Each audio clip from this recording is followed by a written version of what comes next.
Mahadamang, saatnya Anda menyimak berita Bandung. Bersama saya Tabita Putri. Sejumlah berita menarik akan kami sajikan untuk Anda. Berikut 3 berita utama hari ini.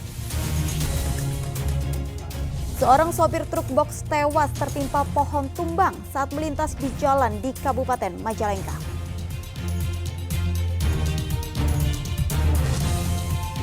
Puluhan rumah di Sumedang diterjang longsor, sejumlah rumah bahkan jebol.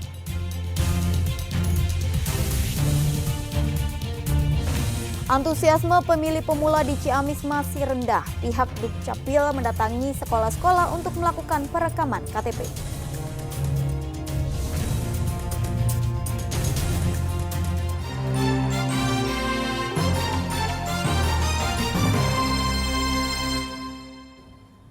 Informasi pertama, seorang sopir mobil box tewas tertimpa pohon tumbang di Jalan Penyingkiran Majalengka.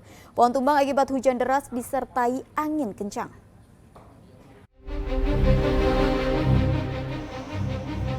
Pohon mahoni besar di Jalan Penyingkiran Majalengka tumbang Selasa sore. Sebuah truk box tidak sempat menghindar sehingga tertimpa. Naasnya sopir truk dan kernet tidak sempat menghindar juga sehingga tewas di lokasi. Menurut warga, pohon tumbang setelah kawasan diguyur hujan lebat disertai angin kencang.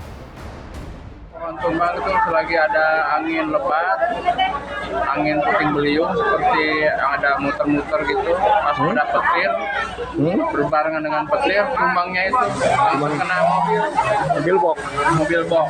Itu saat pohon tumbang itu posisi Bapak di mana, Pak? Ada di depan rumah. Iya. Proses evakuasi sopir dan kernet berlangsung dramatis karena terjepit badan truk. Petugas harus hati-hati karena batang pohon masih menimpa truk. Setelah berjibaku, sopir dan kernet akhirnya dievakuasi. Sayang, sopir bernama Imam meninggal di lokasi, sedangkan kernet menderita luka serius pada bagian dada dan kaki.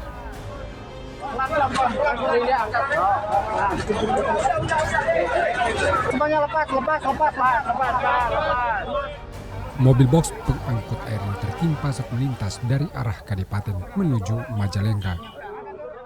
Yang pusing di jalan ini, kemudian ada kendaraan yang sedang lewat, kendaraan box, sehingga tertimpa oleh pohon itu dan setelah dievakuasi, ternyata yang dari 2 orang di dalam mobil box itu yang satu dinyatakan sudah meninggal dunia dan satunya masih sekarang sedang ditangani oleh kesehatan. Jenazah korban kemudian dibawa ke rumah duka di desa Kadipaten. Sementara kernet yang mengalami luka berat dibawa ke Rumah Sakit Umum Cideres, Majalengka untuk mendapat perawatan.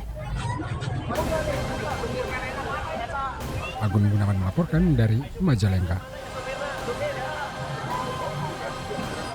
Tebing longsor memutus ruas jalan Provinsi arah Cimahi Lembang di kawasan Parompong, Kabupaten Bandung Barat. Petugas mengalihkan seluruh kendaraan karena badan jalan tertutup material longsor.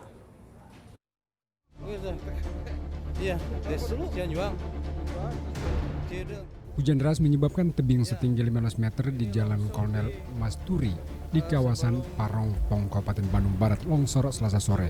Dari video amatir, pohon dan tanah menutupi badan jalan. Akibatnya ruas jalan Provinsi Cimahi menuju Lembang terputus selama 4 jam. Kendaraan dialihkan melalui kawasan Istana Bunga. Petugas BPBD gabungan bersama polisi langsung membersihkan material longsor beberapa waktu kemudian. Diduga longsor terjadi karena kawasan diguyur hujan lebat selama 2 jam. Kondisi diperparah karena tanah labil. Beruntung tidak jatuh korban jiwa. Tapi alhamdulillah kejadian ini tidak ada korban jiwa maupun harta benda karena kondisinya mungkin tadi masih tidak ada kendaraan yang lewat. Ini juga kebetulan ya, saya tadi 5:30 lewat jalur sini, memang kondisinya sepi Pak. Dari tadi sore itu sepi sekitar 5:30. Ruas jalan baru kembali bisa dilalui Selasa malam setelah petugas menyingkirkan material longsor dan membersihkan badan jalan.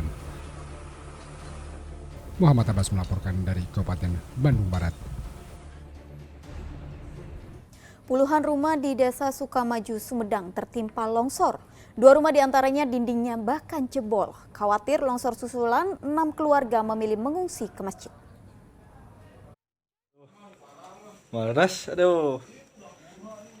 Dinding salah satu rumah warga di Dusun Cisuga, Desa Sukamaju, Rancakalong, Sumedang jebol sesaat setelah dihantam material longsor. Setidaknya longsor menerjang 10 rumah. 2 diantaranya rusak, dinding dapur dan gudang jebol.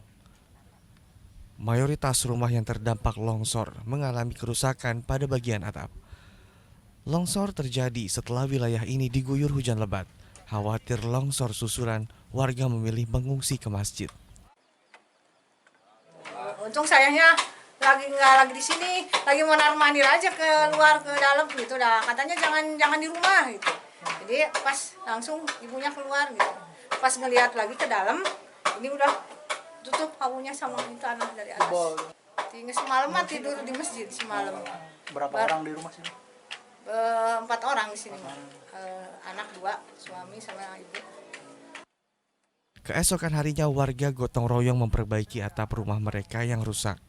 6 keluarga saat ini mengungsi karena khawatir terjadi longsor susulan, sebab tanah tebing dinilai masih labil.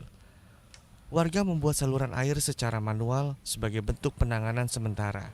Hal itu dilakukan karena alat berat tidak bisa masuk ke lokasi longsor. Untuk tanah yang longsor sementara paling kita bikin saluran air dulu. Sebab kalau secara manual susah, terlalu berat, harus pakai alat berat kayaknya. Cuma alat berat susah masuknya gitu, jalannya, aksesnya kan terdampak longsor. Warga mendirikan dapur umum secara swadaya. Mereka saat ini membutuhkan bantuan sembako, tenda dan terpal. Selain menimpa rumah, longsor juga merusak jalan utama dusun Cisugan dan Sukasumping. Agun Gunawan melaporkan dari Sumedang. Evakuasi material longsor mulai dilakukan di beberapa titik di Banjarwangi, Kabupaten Garut. Material longsor di atas jalan yang sudah tersingkir membuat ruas jalan dapat kembali dilewati oleh kendaraan.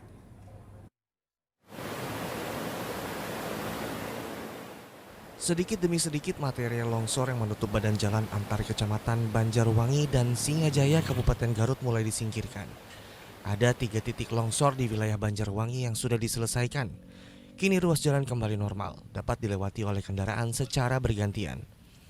Material longsor yang menutup 3 titik jalan sudah dibersihkan, petugas selanjutnya akan membersihkan material longsor di wilayah Cikondang. Dari tadi malam kita sudah melaksanakan 3 titik untuk evakuasi tersebut dan akan dilanjutkan penyisiran di daerah Banjarwangi, masih di daerah Banjarwangi. Kalau tadi malam baru 3 titik, untuk yang sekarang masih ada 1 titik lagi di daerah Cikondang. Pengendara diimbau waspada saat melewati wilayah ini karena dikhawatirkan terjadi longsor susulan saat hujan turun. Eko Setiabudi melaporkan dari Kabupaten Garut.